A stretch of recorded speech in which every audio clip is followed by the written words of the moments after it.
기도하고 주님의 말씀 받도록 하겠습니다. 하나님 감사합니다. 우리에게 하나님의 크신 작정과 예정과 구원하심, 그 모든 택하심을 통하여 우리를 이끌어 가시는 하나님. 그런데 우리가 우리의 눈으로 아버지를, 예수님을 이해하려고만 하는 것을 용서하여 주시옵소서. 우리는 아버지여 전혀 모르는 가운데 창조되었고, 주님은 우리를 가장 선한 곳으로 이끌어 가심, 그 가운데 모든 거리끼는 것들 우리의 필요로 위하여 주신 것을 믿고 주님 의지하고 나아가게 하여 주시옵소서. 오늘도 지혜 주시는 하나님, 깨닫게 하시는 하나님, 우리의 귀와 마음을 열어주시고 영을 열어주셔서 오늘도 하나님의 구원의 영생의 말씀 우리 안에 가득하게 하여 주시옵소서. 감사합니다. 예수님 이름으로 기도드렸습니다. 아멘. 오늘 말씀은요, 사실 제가 뒤에까지 보려다가 너무 주옥 같은 말씀들이 있어서 오늘 이 말씀도 사실 굉장히 좀 길어질 수 있어요. 빨리빨리 하도록 하겠습니다. 16장까지, 우리가 13장부터 16장까지를 뭐라고 그랬죠? 우리가 다락방 강화, 예수님이 마지막 고별 설교를 하신 거죠. 설교가 이제 지난주로 끝났으니까 내가 세상을 이기었노라 하면서 모든 고난, 걱정 같은 걸 우리가 주시면서 예수님은 제자들을 향하여 정말 안타까운 마음으로 하늘의 그 어떤 경륜을 다 쏟아부어서 알려주셨어요. 그러는 가운데 제자들은 알아들었지 못했습니다. 왜요? 다 처음 듣는 얘기였죠. 육의 몸으로 알아들을 수 없어요. 더군다나 가장 중요한 건 뭐냐? 보혜사 성령님이 아직 안 오셨다는 거. 그러면 그 당시는 어떤 시대였어요? 구약의 시대다. 율법의 시대다. 제사의 시대다라는 거죠. 자, 이 17장을 딱 들었으니까 예수님이 이제 당신의 모든 사역, 이 땅의 사역에 대해서 선포합니다. 특별히 1절부터 8절까지는요, 예수님과 하나님과의 관계를 기도를 해요. 그리고 9절부터 19절까지는 제자들을 위한 기도를 하게 됩니다. 나머지 20절에서 26절까지는 제자들 외의 모든 믿음 공동체를 위하여 기도하십니다. 그래서 이것을 예수님의 대제사장적 기도라고 이야기합니다. 얼마나 중요하겠습니까? 자, 1절에 보면은요, 예수께서 이 말씀을 하시고 눈을 들어 하늘을 우러러 이르시되, 예수님이 모든 제자들하고 얘기를 다 끝내고 나서 눈을 들어 하늘을 우러르셨어요. 그리고 이를 말씀하십니다. 예수님은 눈을 들어 하늘을 우러러 기도하십니다. 이것이 바로 기도의 표본이 돼요. 우리는 통상 머리를 수그리고 기도하죠. 그러나 예수님은 하나님을 바라보며 기도합니다. 이것은 예수님이니까, 하나님이니까 당당해서가 아니라 하나님과의 친밀함이에요. 여러분, 친밀한 관계는 눈과 눈을 바라보면서 얘기합니다. 근데 내가 잘못했어. 그럼 우리 아내 눈을 똑바로 못 보죠. 아이들이 부모의 눈을 똑바로 못 보죠. 왜 그래요?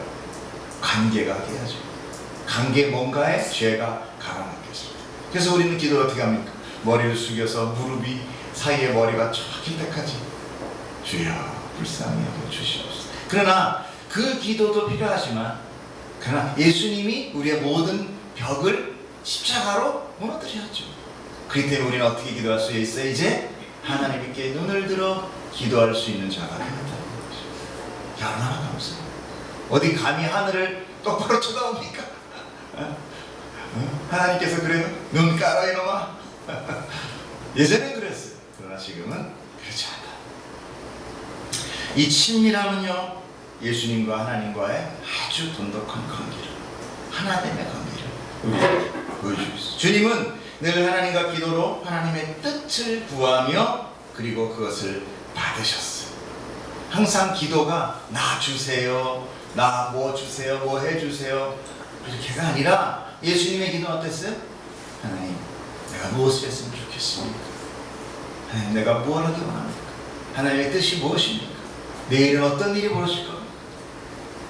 그리고 내가 어떻게 행동해야 되겠습니까? 하나님 무엇을 원하십니까를 계속 물으셨다는 거예요. 자, 그러면 우리가 이런 것도 있잖아요. 우리가 은혜를 받았으니까 우리가 기도할 건 뭐 있어? 하나님이 알아서 다 할 텐데, 예수님은 어땠어요? 이미 구원이 필요 없는 자인데도 그렇게 기도하셨잖아요. 그러면 은혜로 다 됐으니까 우리 아무것도 할 게 없네. 이 사람은 잘못됐다.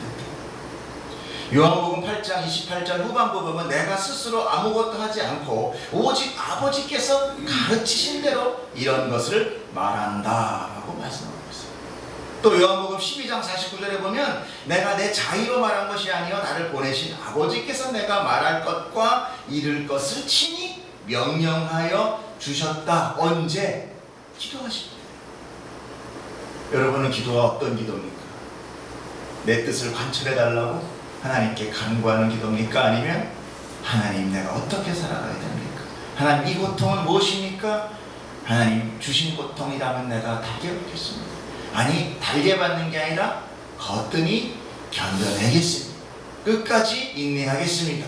이것으로 당신의 영광을 드러내 주십시오 라고 이야기하는, 어찌 보면 인간으로서 할 수 없는 신적 기도를 하게 되는 것, 그게 바로 예수 그리스도의 기도, 우리 성도의 기도가 되는 것입니다. 주님은 이렇게 모든 지상사역을 하나님의 뜻을 따라 완전히 순종하였어요. 그 중심에 뭐가 있습니까? 기도가 있었다. 여러분의 삶과 여러분의 신앙 가운데 뭐가 있습니까? 난 믿음이 있어. 이런 여러분 기도가 있기를 축복합니다. 우리 얼마나 기도 안 합니까? 믿음만 가지고 있어. 믿음으로 구원받으니까 기도는 필요 없어. 안 그렇습니다. 기도는요 그 대상의 존재를 뭐하는 거예요? 인정하는 거예요. 그분 계셔. 우리가 대화를 한다는 건 그 상대를 인정하는 거죠. 만일 사람이 아무도 없거나 대상이 없는데 혼자 대화하든 말하면 뭐예요? 어떤 사람이에요? 네, 미친 사람. 그 사람 미친 사람이잖아. 요즘은 다 미친 사람 같아요. 왜? 핸드폰을 블루투스로 끼고 있어갖고 줄도 안 보이는데 걸어가면서 막 얘기를 해. 깜짝 놀래. 미친 사람 같아. 근데 누군가 얘기하고 있잖아. 전화로 무선이 선이 아무것도 없어. 하나님과 우리가 똑같은 관계라는 거야. 하지만 사람을 앞에 두고도 아무런 대화를 하지 않고 있으면 그건 앞사람을 어떻게 하는 거예요? 아유, 아무리 소환이 때문에 힐링이 확 되게 다 맞춰. 무시하는 거예요. 자, 그런 관계는 어떤 관계? 남남 전혀 아무 상관없는 사람. 그러니까 우리는 기도 안 한다는 건 뭐 하나님과 내가 나 관계없는 사람이야 라는 얘기를 하는 거예요. 하나님이 뭐? 나 믿음 가지고 있으면 그냥 구원받는 거고 하나님이 뭐? 아이, 사람 좋은 사람이야. 그거는 우리 다 보내주실 거야. 좋은 할아버지야. 이거예요. 아니요, 무시하는 거예요. 즉 우리가 하나님과 대화를 하지 못하면 내가 하나님을 무시하거나 그분의 존재를 믿지 않는 거예요. 또 하나님과 아무 상관없는 자가 되는 거예요. 나는 그럼 유기된 자 또는 불신자라는 거죠. 우리가 성경을 많이 봅니까? 설교를 많이 듣습니까? 그만큼 기도해야 됩니다. 여러분, 우리는 하나님과 어떤 관계를 갖고 있습니까? 자주 대화하십니까? 아니면 가끔입니까? 아니면 종종? 이따금? 급할 때? 저와 여러분이 하나님과 사사로운 일에도 대화하는 그런 친밀한 관계가 되기를 축복합니다. 저도 부모가 되니까 우리 딸들이 사소한 것도 제 앞에 와서 제발 듣는 거, 이런 얘기가 이렇게 하는 게 참 좋더라고요. 그러면 그게 큰 무슨 인생에 무슨 어떤 갈림길을 정하는 거 아니에요. 근데 우리 소희소한이가 와서 이렇게 얘기해주면 그렇게 행복해. 근데 외출했다가 돌아와서 그냥 다 왔어 이러고 그냥 방으로 쑥 들어가면 왠지 서운해. 그러니까 이 아버지, 하나님 아버지도 우리를 자식 삼으셨다고 그랬잖아요. 아마도 제가 느끼는 감정보다 더 큰 감정을 갖고 계실 거예요. 이 말씀을 제가 준비하면서 아주 사소한 것도 아버지와 대화를 해야 하는 습관을 길러야 되겠다라는 생각합니다. 뭐 저렇게까지 해? 어떤 사람은 그런데요. 아버지 오늘 넥타이 뭘 맬까요? 아버지 오늘 무슨 옷 입을까요? 아버지 내일 라면 끓여 먹을까요? 안 끓여 먹을까요? 이거 살까요? 말까요? 까지도 뭐 어떤 김길이라는 목사님은 뭐라 그러대요? 이러더니 아버지 밥도 말어 먹어 임마. 네 감사합니다. 그런 거는 좀 알아서 드셔도 되지만 그냥 사소한 것까지 이렇게 기도할 수 있는 게 친밀한 거예요.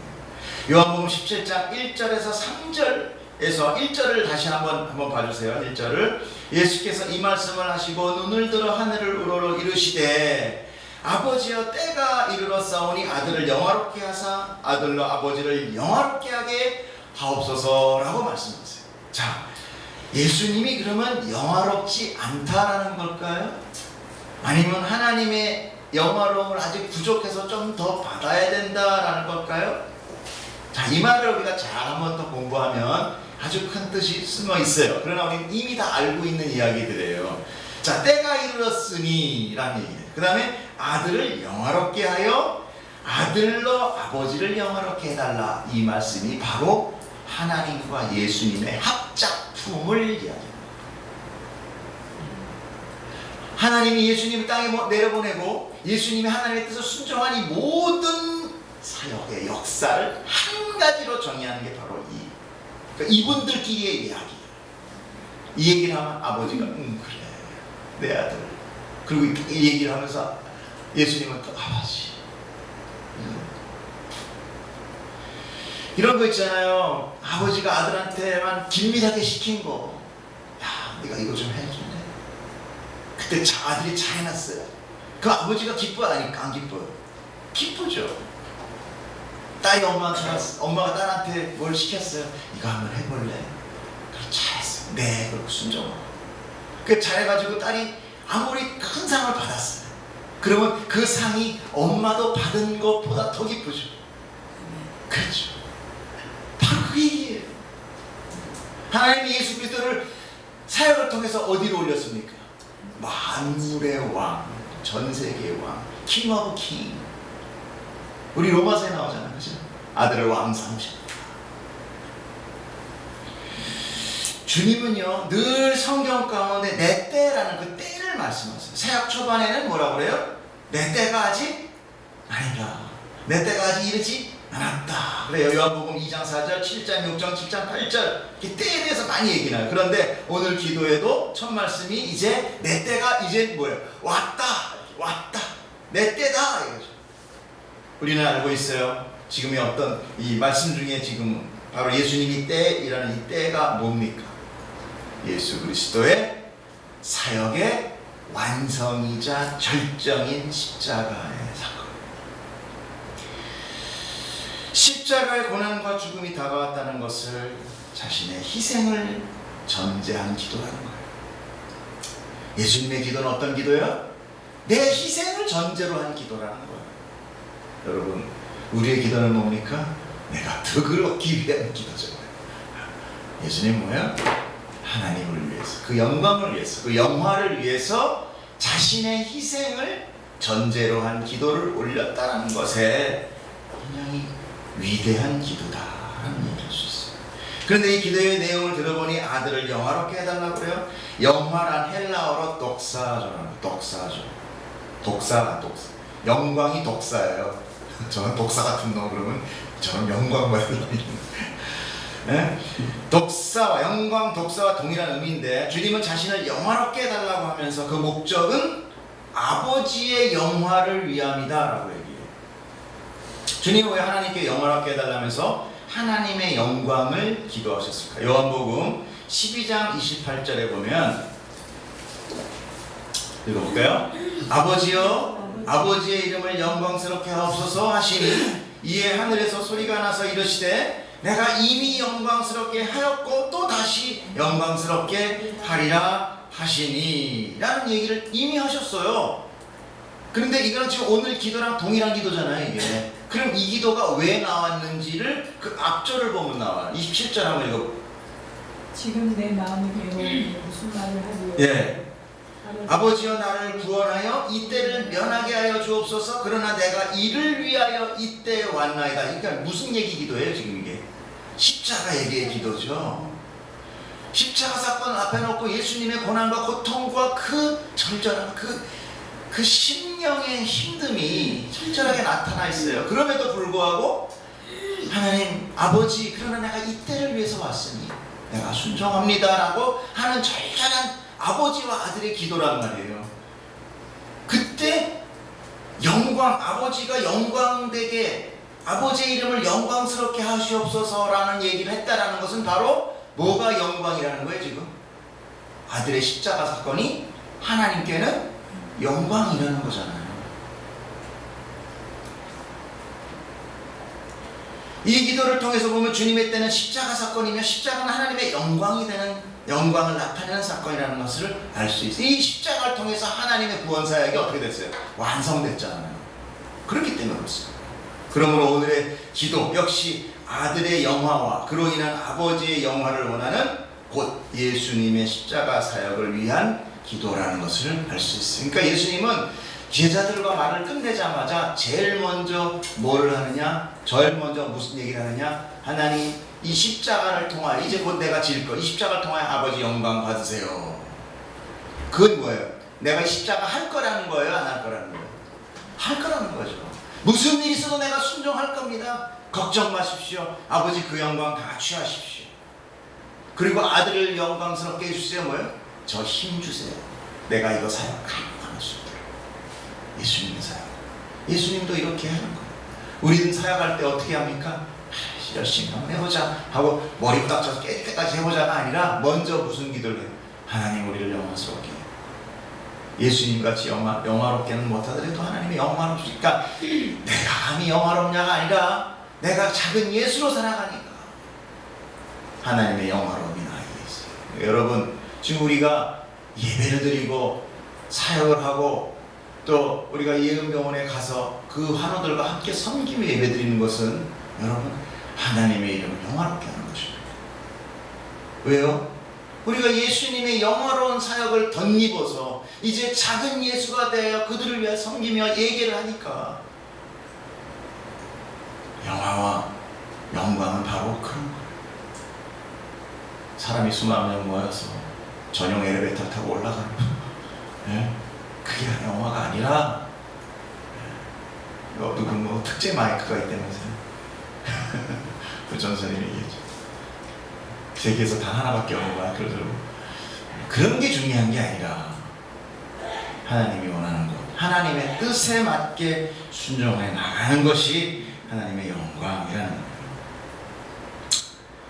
자, 십자가의 죽음이 영광된 것은 바로 하나님의 뜻, 구원의 의미라고 지금 말씀드렸어요. 예수님은 그 하나님의 뜻을 이 세상에 선포하시는 거예요. 이 내용은 마치 군대에서 상관이 명령을 하다라면 그것을 시행자 앞에서 다시 복창한다 그러죠.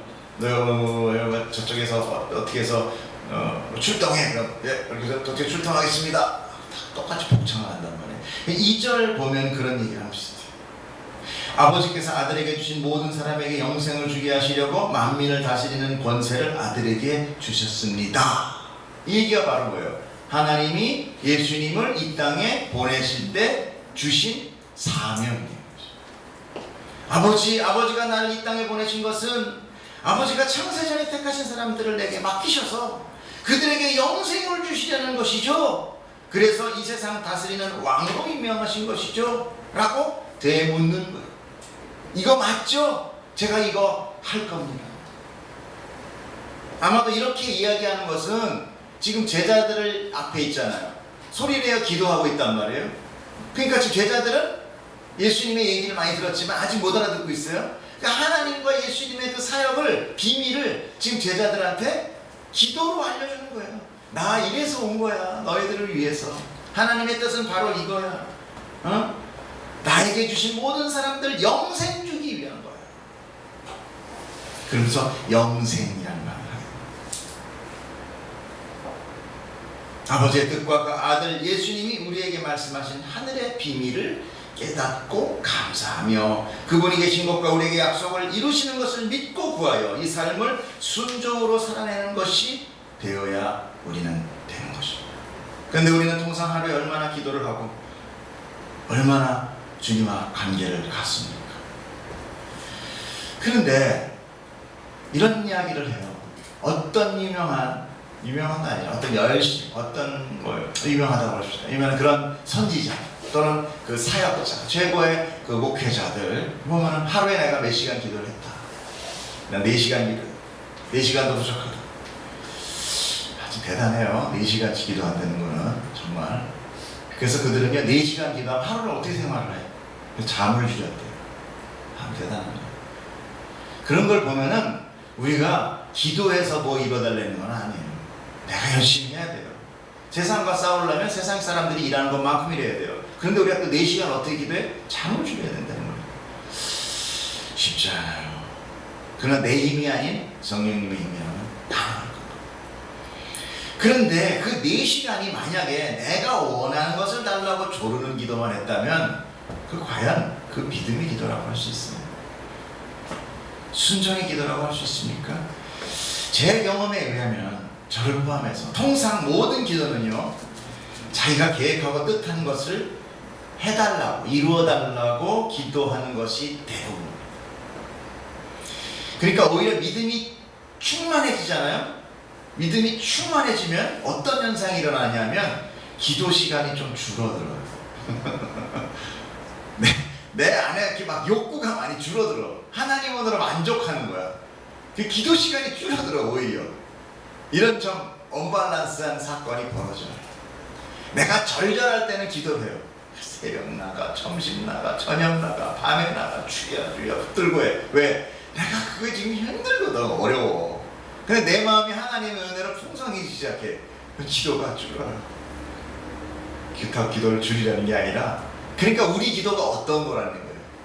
하나님의 뜻을 구하는 기도가 아니라 원하는 기도.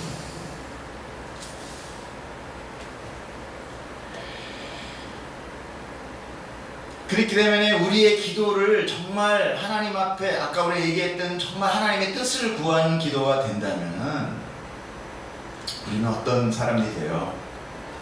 하나님의 정말 뜻 가운데 살아가며 우리의 어떤 이기적인 욕구가 자꾸 줄어드는 거잖아요. 그러니까 이 기독교의 원리가 뭡니까? 내가 죽고 내 안에 예수가 살아나는 거잖아요.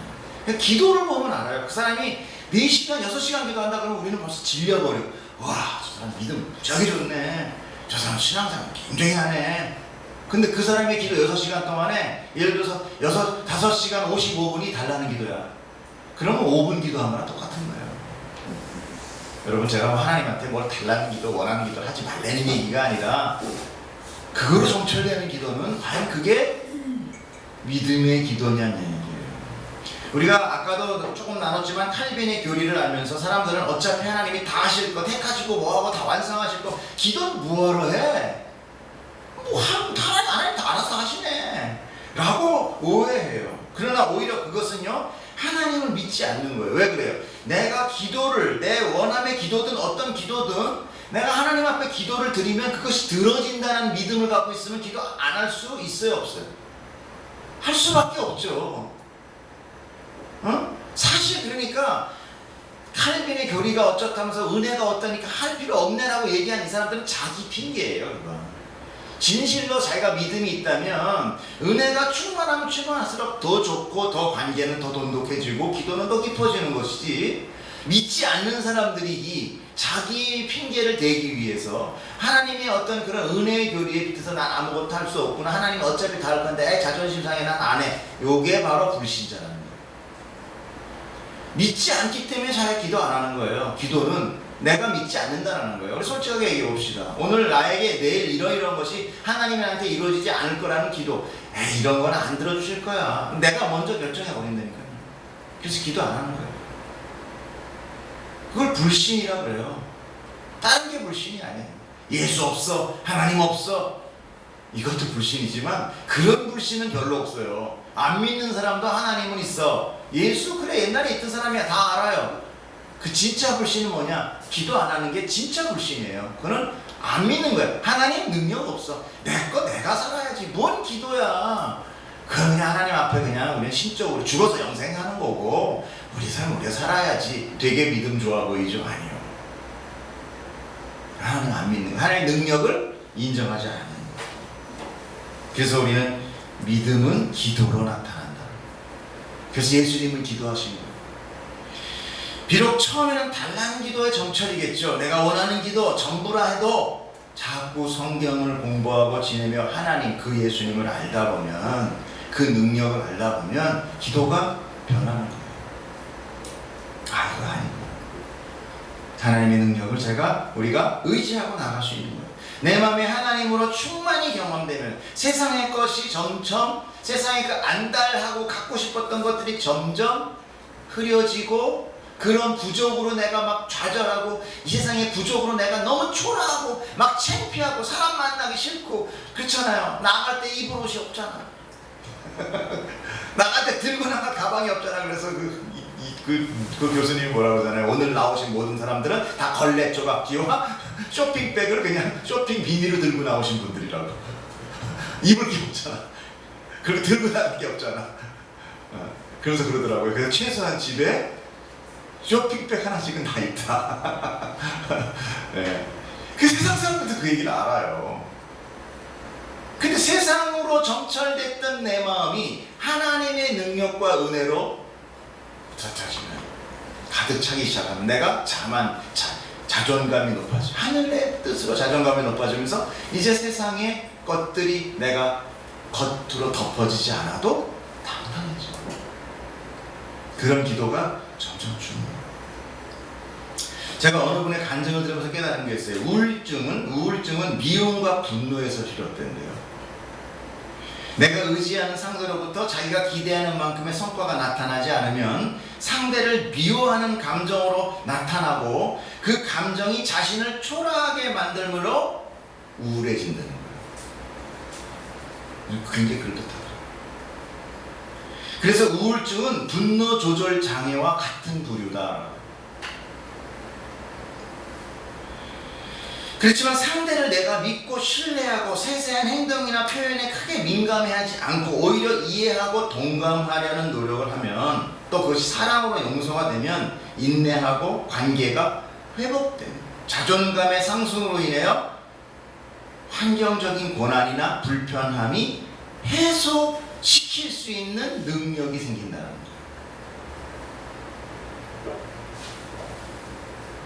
그러니까 우리는 일단 먼저 상대방을 신뢰를 줘야 했어요. 그리고 상대방에게 신뢰를 줘야 돼요. 신뢰가 굉장히 중요해요. 인간관에도 마찬가지예요. 그러니까 하나님은 우리에게 이미 신뢰를 주셨어요, 안 줬어요? 예수님이 우리를 위하여 목숨을 줬잖아요. 먼저 우리에게 믿음을 준 거예요. 믿음을 보여준 거예요. 변함없는 믿음을 주신 거예요. 그러니까 이제는 뭐예요? 내가 믿음으로 다가가기만 하면 된다는 거예요. 근데 역시 우리는 영적 우울증에 빠지지 않았냐는 거죠. 그게 바로 그 하나님에 대한 분노로 나타나. 하나님 나한테 이럴 수 있어요. 하나님 안 계셔. 그리고 우울증이 나타나. 그래서 크리스찬들도 자살률이 높아요. 신앙적인 어떤 그 좌절감? 내가 정말 열심히 있단 말이에요. 재산 반을 바치면서 11조를 했고, 세상 아무리 바쁜 것도 다 막 내가 물리쳐가면서 전도를 하고 선교를 나갔단 말이에요. 근데 나한테 고난인 거야. 어떤 목사님이 간증하는 걸 내가 들었는데, 어떤 선교사님이 선교를 마치고 정말 10년 동안 선교, 중간에 한 번 있었던 그런 안식년도 다 집어치고 하다가 너무 이제 정말 주변 사람들이 권유로 이제 안식하러 가기 위해서 마지막 그 지역에서 아무래도 이제 이쪽 남태평양 쪽이니까 제 지역은 정확하게 모르겠지만 그쪽에서 가족들 전부 다 이렇게 해양으로 뭐라고 그래요? 피서? 같이 이렇게 여행을 떠난 거예요. 그래서 물놀이를 하는 거예요. 근데 그 중에 자기가 사랑하는 딸이 이런 이안류인가? 이렇게 바깥으로 나가는 그 물에 파도와 이런 거에 휩쓸려가지고 빠진 거예요. 근데 이 선교사님이 수영 선수래. 그러니까 걱정하지 마. 그러고 내가 딸 가만히 있어. 거기 있어. 잘 또 있어. 힘내. 그러고서 가서 뛰었다는 거예요. 뛰어들었는데 거기가 하필 암석 지역이었다는 거예요. 바위가 있는데 바위 틈이 갈라져서 떨어지면서 빠지면 풍덩 들어가면서 발이 거기 껴서 정강이뼈에 부러진 거예요. 그리고 발이 낑겨가지고 빼나오지 못해서 딸이 거기서 꼴깍꼴깍 죽는 걸 그대로 봤다는 거예요. 그럼 하나님은 과연 이 선교사는 과연 어떤 마음으로 가요? 주변에 있는 사람들이 그랬대요. 야, 그런 하나님을 위해서 네가 10년, 20년을 평생을 바쳤냐? 그 딸을 구해 달래는 것도 아니야. 그냥 네가 뛰어들 때 그 바위만 어떻게 좀 해줬어도 하나님 보고 구해달라는 게 있다는 거예요. 하나도 그렇게 구해주지, 하나도 그렇게 어쩌면 모른 척하는 게 하나님이냐. 너는 평생을 바쳤는데 거기서 딸 있고 자기 몸은 힘들어지고. 어떻게 생각하십니까? 과연 여러분도 이런 믿음, 삶의 고난 가운데 과연 하나님을 붙들 수 있어요? 영적 우울증에 빠질 수 있다라고.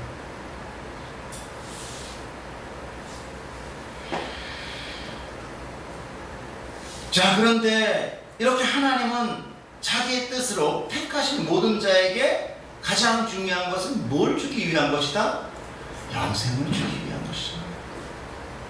그러니까 하나님, 예수님이 이 땅에 오셔서 하나님이 우리에게 이 세상에 이 당신을 창조하고 당신이 창조해서 당신이 영광받기 위한 이 모든 피조의 물 가운데 우리 인간을 택하셔서 이 세상의 버금 왕으로 삼으신 거예요. 세상을 다스리라. 그리고 죄를 지었던 우리를 갖다 다시 주님의 택한 가운데 이끌면서 뭘 주시냐? 영생을 주시라는 거예요. 그것이 바로 이 땅의 사역. 그러면 과연 영생은 무엇이냐? 영원히 죽지 않는 것이 영생입니까? 영어로는 eternal life라고 되어 있어요. 영어 서적에. 우리는 영생을 부활로 생각합니다. 보통 그 종교인들은. 그죠? 영생을 얻었다. 부활을 할 거다. 그 다음에 신앙적인 어떤 하늘의 삶을 얻는 것을 영생이다라고 해요. 그런데 영생이나 부활은 사실은 예수님을 믿든지 안 믿든지 다 동일하게 다 동일하게 겪는 건지 아세요? 요한계시록 20장 12절 13절을 보면요, 또 내가 보니 죽은 자들이 큰 자나 작은 자나 그 보좌 앞에 다 서 있어요. 책 앞에 다 서 있어요. 13절에 바다가 그 가운데 죽은 자들을 다 내어준다고 해요. 결국 뭐예요? 죽은 사람도 다시 다 살아난다.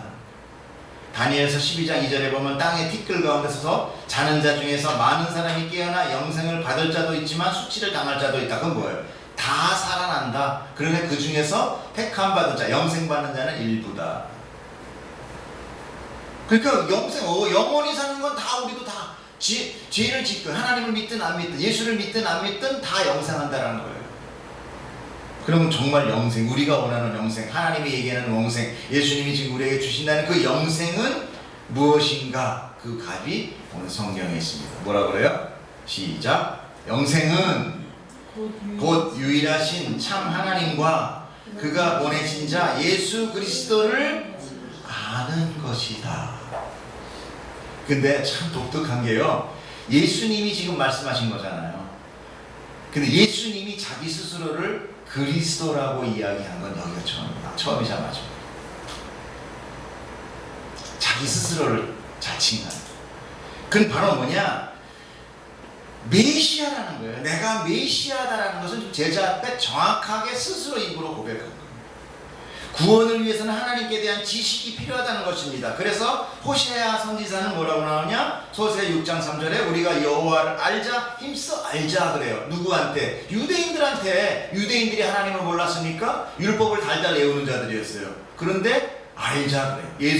하나님을 알자, 여호와를 알자. 그러면 이 안다라는 게 뭡니까? 기네스코라는 이 알다라는 것은 내가 경험하여 터득하여 느껴지는 모든 삶의 경험, 통탈을 해서 나오는 거예요. 그래서 유대인적인 표현에 의하면 남녀가 교합하여 사는 성적인 모든 관계까지도 안다라는 거예요. 지식으로 알고 끝나고 나 그거 다 알아, 그게 아니라는 거예요. 그러면 내가 이 삶 가운데 하나님의 그 절절한 삶에 하나님의 은혜와 예수 그리스도의 만지심과 그 경험을 내가 뭐예요? 기도와 믿음과 좌절과 아까 같은 고난 가운데서도 계속 경험하면서 알아나가는 거예요. 그걸 보고 뭐라 그러느냐? 영생이라. 그걸 아는 자가 영생을 안다, 받았다. 그러면서 예수님 뭐라 그러느냐? 너희가 나를 먹어라. 내 몸을 떡으로 먹어라. 내 피를 마셔라. 그러면 영생을 얻을 것이다. 예수가 영생이다. 우리가 예수님의 몸을 먹고 마시며 알듯이 안다는 것, 그것이 바로 영생이다. 체험적이고 경험되어 모든 총체적인 표현이에요. 또 아는 것을 다른 말로는 어떤 말을 해? 믿음이라고 얘기할 수 있어요. 믿는 자. 그래서 요한복음 3장 15절에 이는 그를 믿는 자마다 영생을 얻게 하려 함이라. 요한복음 3장 16절 하나님께서 세상을 이처럼 사랑하사 독생자를 주셨으니 이는 그를 믿는 자마다 영생을 준다. 3장 36절 아들을 믿는 자에게는 영생이 있고 아들에게 순종하지 않는 자는 영생을 보지 못한다. 요한복음 5장 24절에 내가 진실로 진실로 너에게 이르노니 내 말을 듣고 또 나 보내신 이를 믿는 자는 영생을 얻었고. 그러니까 믿는다는 건 뭐예요? 내가 믿어 그래 믿어 나 믿어 아 믿어 그래 믿어 믿지 응 믿어 이게 아니라 그 믿는 사람한테 예수에 대해서 아느냐 하나님에 대해서 아느냐 몰라 그럼 믿는 게 아니라는 거예요. 모르는데 뭘 믿어요? 그래서 우리가 성경을 상고하는 거예요. 주일마다 성경을 배우는 이유는 바로 그래요. 자, 마지막으로 이야기를 좀 하고 마치자 하는데 시간은 좀 갔어요 이미. 근데 조금만 좀 더 저한테 시간을 주십시오. 이 영생에 대해서 정말 기가 막히게 말씀하신 사건이 하나 있습니다. 누가복음 10장 25절부터 37절까지 여러분 그 사건을 여러분들은 이렇게 얘기하면 금방 알아요. 선한 사마리아인. 그 사건이 바로 영생을 농축해서 우리에게 이야기하고 있습니다. 누가복음에 보면 25절부터 어떤 율법교사가 일어나서 어떤 율법교사가 일어나 예수를 시험하여 이르되 선생님 내가 무엇을 하여야 영생을 얻으리까? 자, 우리가 아까 하나님과 아들 예수 그리스도를 아는 건 영생이다 그랬죠. 근데 좀 안 들어와 우리한테, 그죠? 근데 영생은 또 뭐라 그랬어? 믿음이라 그랬죠. 구원이에요, 구원. 그죠? 우리 영생을 얻었다, 구원을 얻었다 똑같은 거잖아요. 맞아요, 안 맞아요? 반응해 주세요. 대답하라고 질문한 거예요 지금. 응? 자, 영생은 구원 맞아요, 안 맞아요? 영생을 얻었다, 구원을 얻었다 같은 거 아니에요? 그 얘기 좀 해줘요. 자, 아이 컨택. 예. 영생은 구원이에요. 내가 어떻게 영생을 얻었나? 내가 어떻게 구원을 얻었냐? 내가 구원을 얻은 길은 하나님과 예수를 아는 것. 그 다음에 지금 율법교사가 뭐라고 합니까? 내가 무엇을 해야 영생을 얻으리까? 무엇을 해야 구원을 얻을 수 있어요? 라고 물어보는 거예요. 자, 영생을 어떻게 얻어지는가? 그랬더니 26절에 뭐라고 나오느냐? 예수께서 이르시되 율법에 무엇이라고 기록되었으며 내가 어떻게 읽느냐라고 얘기해요. 예수님은 뭐라고 그래요? 하나님이 너한테 준 율법. 지금 이 사람이 누구라고 그랬어요? 율법교사. 율법교사한테 율법에 뭐라고 기록되느냐고 물어보는 거예요. 율법교사니까 이 사람 율법밖에 모를 거 아니야. 자, 그러면 율법을 지키면 된다? 예수님의 말 표현에는 그렇게 돼 있는가? 그랬더니 27절에 뭐라고 나오느냐? 대답하여 이르되 내 마음을 다하여 목숨을 다하여, 제가 적어놨나? 내 마음을 다하여 목숨을 다하여 힘을 다하여 뜻을 다하여 주 너의 하나님을 사랑하고 또한 내 이웃을 내 자신같이 사랑하라. 그러면 구원 얻을 거다 이거예요. 두 가지가 뭐예요? 하나님을 사랑하고 예수님을 사랑하고. 그럼 아까 우리가 관계 뭐라고 했어요? 하나님 사랑, 이웃 사랑. 이 두 개가 다 되면 영생 얻는다라는 거죠. 그렇잖아요. 자, 봅시다. 그 사람이 자기를 옳게 보이려고 그러니까 예수님이 뭐라고 하냐? 예수께서 이르되 내 답이 옳도다. 이를 행하라. 그러면 살리라 나왔어요. 이를 행하면 살 거다는 거야. 이를 행하면 영생 얻을 거다. 잘했다. 너 너무너무 기가 막히게 얘기해. 왜? 율법 교사니까 기가 막히게 외우는 거예요. 이게 바로 신명기예요. 신명기 말씀. 너는 마음을 다하고 뜻을 다하여 힘을 다하여 내 여호와 하나님을 사랑하라. 신명기 말씀이라는. 그 다음에 이 신명기 말씀은 하나님은 뭐예요? 십계명에서 뭐가 나옵니까? 십계명에서 나 외에 다른 신들 이 네 계명이 어떤 거예요? 하나님을 대한 경영이죠. 한번 읽어봅시다. 오랜만에. 나 외에 다른 신을 내게 두지 말라. 다 같이 하나님 넷째 여기 누구예요? 사람이 하나님을 사랑하는 거란 말이에요. 자, 그 다음에 십계명 5번째부터 시작. 내 부모를 공경하라. 또 7번째, 8번째, 9번째, 10번째. 이게 뭡니까? 이웃사랑이란 말이에요. 부모도 옆에 있는 사람, 이웃은 옆에 있는 거잖아요.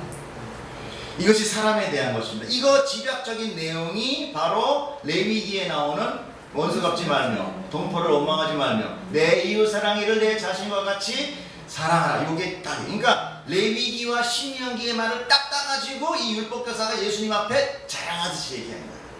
그때 예수님이 잘했다, 이렇게 잘 지키면 네가 구원 얻을 거야.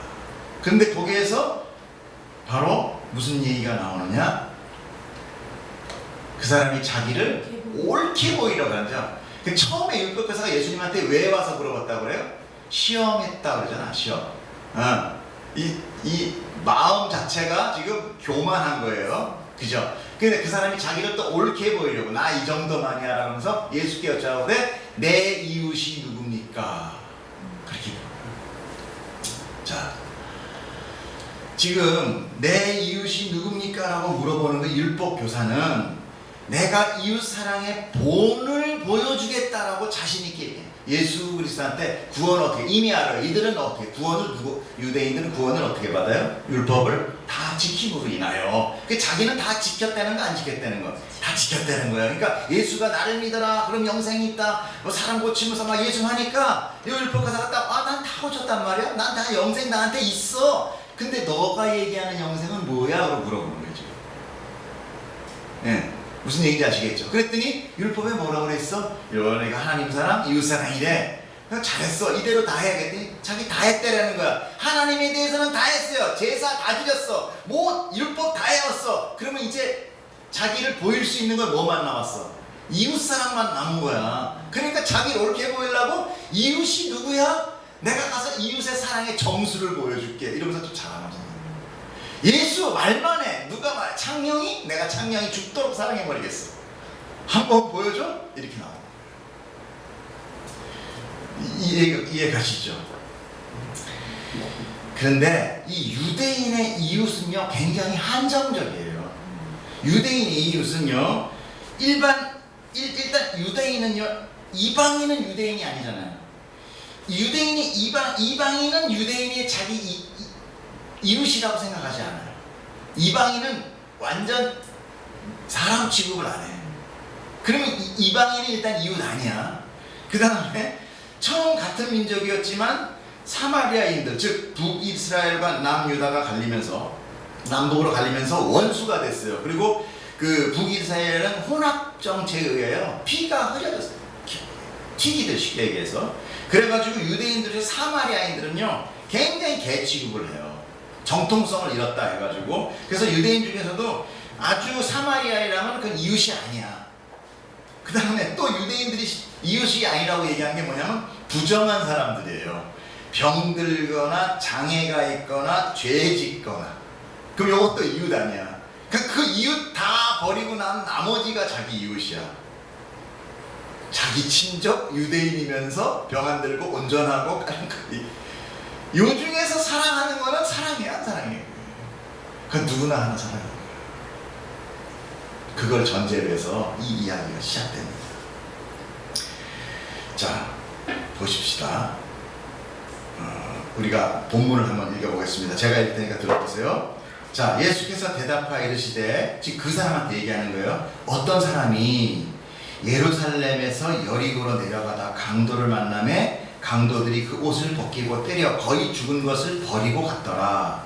마침 한 제사장이 그 길로 내려가다가 그를 보고 피하여 지나가고, 또 이와 같이 한 레위인도 그것에 이르러 그들을 보고 피하여 지나가되, 어떤 사마리아 사람은 여행하는 중 거기 이르러 그를 보고 불쌍히 여겨 가까이 가서 기름과 포도주를 그 상처에 붓고 싸매고 자기 짐승에 태워 주막으로 데리고 가서 돌보아 주니라. 그 이튿날 그가 주막 주인에게 데나리온 2를 내어주며 이르되 이 사람을 돌보아 주라. 비용이 더 들면 내가 돌아올 때 갚으리라 하였으니, 내 생각에는, 자, 거기까지 하고, 자, 지금 상황의 비유를 말씀해 주셨죠. 자, 선한 사역입니다. 배경이 어디예요? 예루살렘에서 여리고 가는 길이에요. 등장인물은 누굽니까? 크게. 강도에게 당한 유대인 제사장 레위, 사마리아인 주막 주인이죠.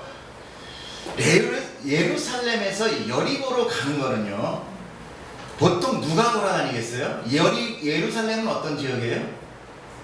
예루살렘 성. 제사 드리는 성이 있잖아요. 그러니까 여리고 지역, 유대 안의 지역이에요. 유대 안에서 예루살렘에서 여리고 다니는 길은 거의가 다 누가 다녀요? 제사 드리러 가는 사람들이나 제사장이나 이 레위인들이 다니는 거예요. 그 길은.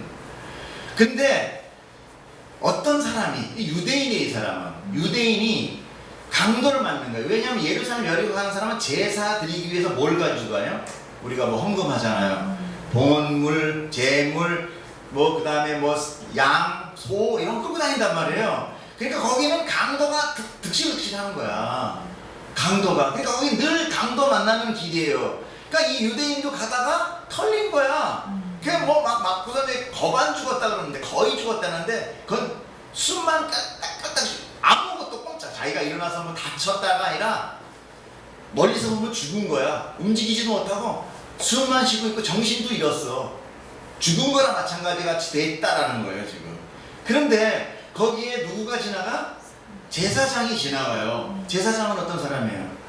제사 드리러 가는데 다치거나 피 흘리는 사람 만지면 어떻게 돼? 부정해진다니까.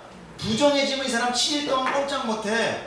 그러니까 제사 드리러 가야 되니까 어떻게 돼? 만지면 안 되지. 그냥 간 거예요. 레위인들 뭐야? 제사 졌는데 옆에 돕는 사람들이죠. 마찬가지야. 부정해져. 그러니까 또 그냥 간 거예요. 바로 그 얘기는 바로 뭐냐? 이 율법교사라고 그랬죠. 하나님 사랑, 이웃 사랑 다 한다고 그랬죠. 하나님 사랑이 대표가 누굽니까? 제사장이잖아. 그러니까 네가 원하는 그 하나님 사랑하는 이 제사장, 대표하는 제사장이 지금 이 다친 유대인이 이 다친 사람을 도와줘, 못 도와줘? 못 도와준다는 얘기야. 그럼 얘가 지금 율법 다 지켰다 그랬죠. 율법의 대표가 누구야? 레위인.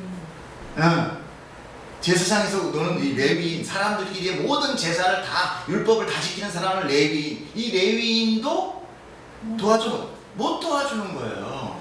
지금 예수님 그 얘기하는 거야. 네가 그렇게 붙들고 있는 그 율법으로는 너 구원 못 받아, 이러는 거예요. 그러면 이 사람은 지금 누구라는 거예요? 이 사람이 지금, 예수님은 이 사람을 누구로 보는 거예요? 거반 죽은 유대인으로 보는 거잖아요. 근데 이 사람이 지금 예수님한테 무슨 얘기를 해요? 누가 내 이웃이에요? 그러죠. 그러니까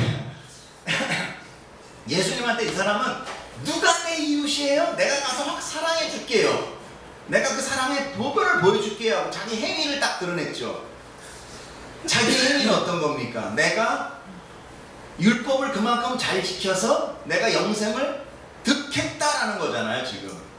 그런데 예수님은 이 사람 보고 뭐라 그래요? 그렇게 해서는 안 된다. 너는 어떻게 해야 돼?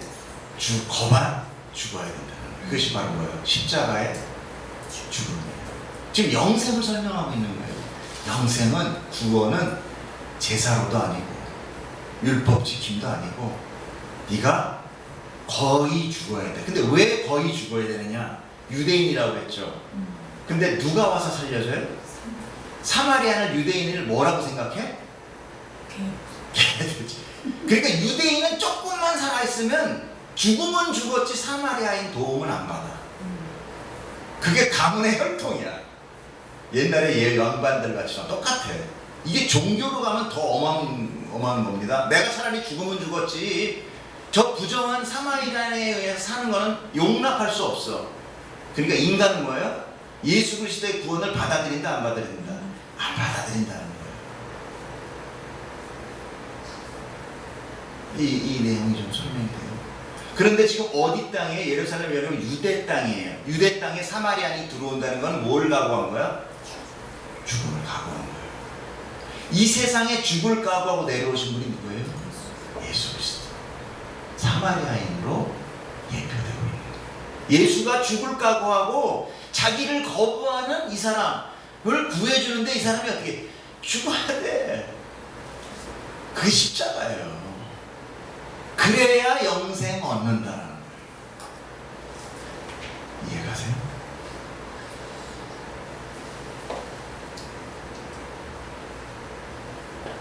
내 이웃은 누굽니까? 그러니까 내 이웃은 누구예요?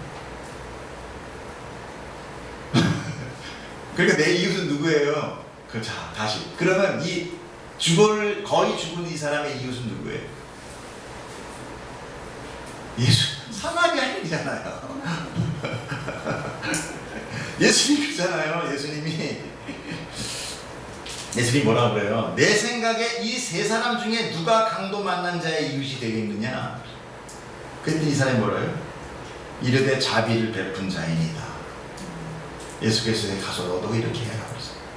그러니까 내 이웃은 누구예요? 그게 나란 말이에요. 나 지금 사마리아인, 그 내가 강도 만난 자라고 우리가. 그럼 내 이웃이 누구예요?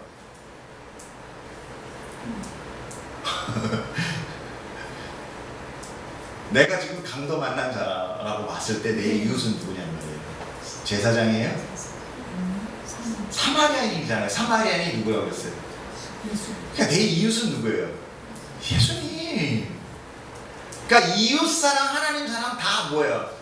한 가지 얘기하고 있는 거죠. 내가 내 이웃을 사랑하는 거는 결국은 뭐예요? 예수 사랑하는 거라니까. 여러분 이해 가세요? 이 하늘의 비밀이 이해 가세요? 하나님 사랑, 이웃 사랑은 결국은 다 어디로 집합돼? 하나님 사랑. 내가 이웃을 사랑 못한다는 게 우리가 이웃을 사랑합니까? 내 거 챙기기 바쁘지. 우리 그런 인간이야. 근데 내가 완전히 십자가에서 죽어야 그 예수님이 내가 이웃 돼주는 거예요. 내가 그 이웃을 사랑하는 게 아니라 예수님이 내 이웃 돼주는 거예요. 나는 그냥 사랑 받아버리는 거야.